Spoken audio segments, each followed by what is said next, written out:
আসসালামু আলাইকুম everyone, welcome back to my channel Riana's kitchen.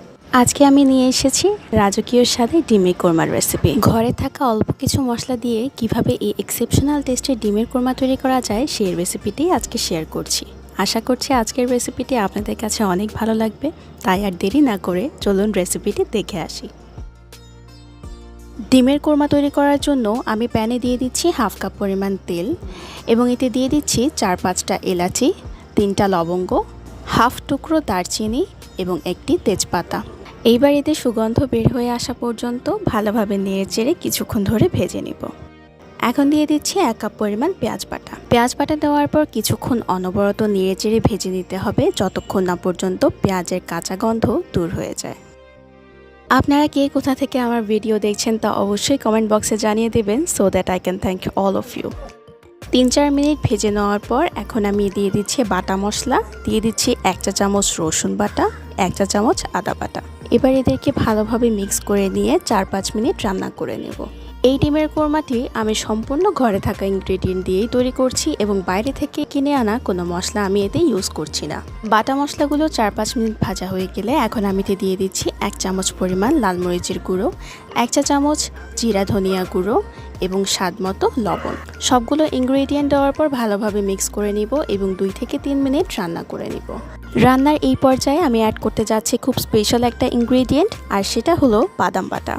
আমি এখানে হাফ কাপের মতো বাদাম বাটা ইউজ করেছি। এখানে আমি 3 ধরনের বাদামের সাথে পেস্ট করেছি, কাজু বাদাম, কাঠবাদাম এবং চীনা বাদাম। আপনি চাইলে এদের মধ্যে যে কোনো এক ধরনের বাদাম ইউজ করতে পারেন, অথবা আপনার কাছে যদি 3টি অ্যাভেলেবেল থাকে তাহলে 3টে ইউজ করা ট্রাই করবেন। এতে করে আপনার কোরমার টেস্ট এক্সেপশনালি ভালো হবে।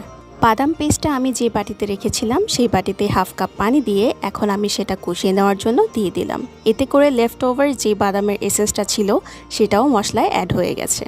মশলাগুলো ভালোভাবে কষিয়ে নেওয়ার জন্য 5 থেকে 7 মিনিট ঢাকনা দিয়ে রেখে দেব।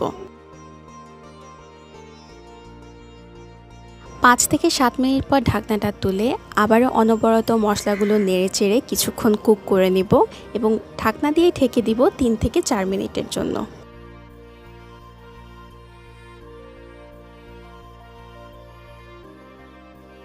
3 থেকে 4 মিনিট পর ঢাকনাটা তুলে নিলাম এবং দেখা যাচ্ছে তেল মশলার উপর ভেসে উঠেছে, অর্থাৎ আমাদের মশলা কষানো হয়ে গেছে। মাংসের কোরমার ক্ষেত্রে কিন্তু মশলার কোয়ান্টিটি আরও বেশি ইউজ করা হয়, কিন্তু যেহেতু এটা ডিমের কোরমা তাই আমি এখানে সবগুলো মশলাই কিন্তু একটু কম করে ইউজ করেছি। দিয়ে দিচ্ছি আমাদের সেকেন্ড স্পেশাল ইনগ্রেডিয়েন্ট, যা হলো লিকুইড দুধ। আমি এখানে 2 কাপ লিকুইড দুধ ইউজ করেছি এবং দুধ দেওয়ার পর আমি আবারও সবগুলো ইনগ্রেডিয়েন্ট দুধের সাথে খুব ভালোভাবে কিছুক্ষণ ধরে নেড়েচেড়ে দিব। এখন 5 থেকে 7 মিনিট ঢাকনা দিয়ে ঢেকে দিব যেন দুধটা ভালোভাবে বয়েল হয়ে যায়। 5 থেকে 7 মিনিট পর ঢাকনা তুলে নিলাম এবং দেখুন কিভাবে দুধটা টকবক করে ফুটে উঠছে। আর এই পর্যায়ে আমি দিয়ে দিচ্ছি সেদ্ধ করা ডিম। এখানে আমি ডিমগুলো সেদ্ধ করে নেওয়ার পর প্রতিটি ডিমের গায়েই ছুরি দিয়ে দাগ কেটে নিয়েছি, এতে করে প্রত্যেকটি ডিমের মধ্যে মশলা ভালোভাবে ঢুকে যাবে। তৈরি করা গ্রেভির সাথে ডিমগুলো ভালোভাবে নেড়েচেড়ে এখন কভার করে দিব 10 মিনিটের জন্য। গ্রেভিটা এখনও অনেক লিকুইড, তাই এর কোয়ান্টিটি অনেক বেশি মনে হচ্ছে, কিন্তু রান্না করতে করতে এটা অনেক ঘন হয়ে যাবে। আর এর কনসিস্টেন্সি যখন ঘন হয়ে যাবে তখন আপনার কাছে কোয়ান্টিটিটা একেবারে পারফেক্ট মনে হবে। আর মনে রাখতে হবে আপনার ডিমের কোরমার গ্রেভি যতটা ঘন হবে তার টেস্টও তত বেশি ভালো হবে।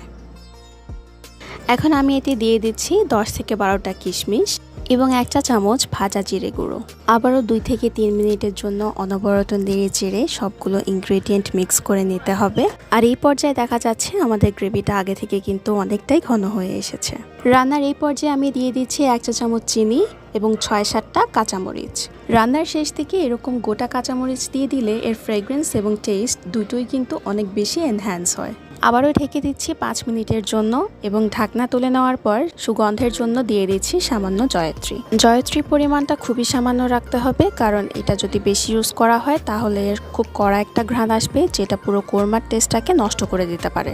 দিয়ে দিচ্ছি কোরমার জন্য খুবই এসেনশিয়াল একটা ইনগ্রেডিয়েন্ট, সেটা হলো ঘি। আমি 2 টেবিল চামচ পরিমাণ ঘি দিয়ে দিয়েছি এবং 1 চা চামচ কেওড়া জল দিয়ে দিচ্ছি। সবার শেষে দিয়ে দিচ্ছি পেঁয়াজ বেরেস্তা এবং আমাদের রান্না কিন্তু মোটামুটি শেষ। ঢাকনা দিয়ে 5 মিনিটের জন্য একটু কুক করে নিব। আর এই তো আমাদের ডিমের কোরমা একেবারেই রেডি। শাকসবজি অথবা মাছ মাংস খেয়ে যদি ডেইলি খাবারের উপর বিরক্ত হয়ে থাকেন তাহলে এই রেসিপিটি অবশ্যই একবার ট্রাই করবেন। আর এই রেসিপিটি যদি আপনি এক্স্যাক্টলি ফলো করতে পারেন তাহলে ইনশাল্লাহ আপনার বানানো ডিমের কোরমার টেস্ট অবশ্যই এক্সেপশনাল হবে। রেসিপিটি কেমন লেগেছে সেটা অবশ্যই কমেন্ট বক্সে জানিয়ে দিবেন। আর যদি ভালো লেগে থাকে তাহলে লাইক বাটনটি প্রেস করবেন। আর আমার ভিডিওগুলো যদি আপনার কাছে ইউজফুল মনে হয় তাহলে আপনার ফ্রেন্ডস অ্যান্ড ফ্যামিলির সাথে শেয়ার করবেন। And don't forget to subscribe to my channel. দেখা হচ্ছে ইনশাল্লাহ নেক্সট ভিডিওতে। Till then stay happy, healthy and connected to my channel. আল্লাহ হাফেজ।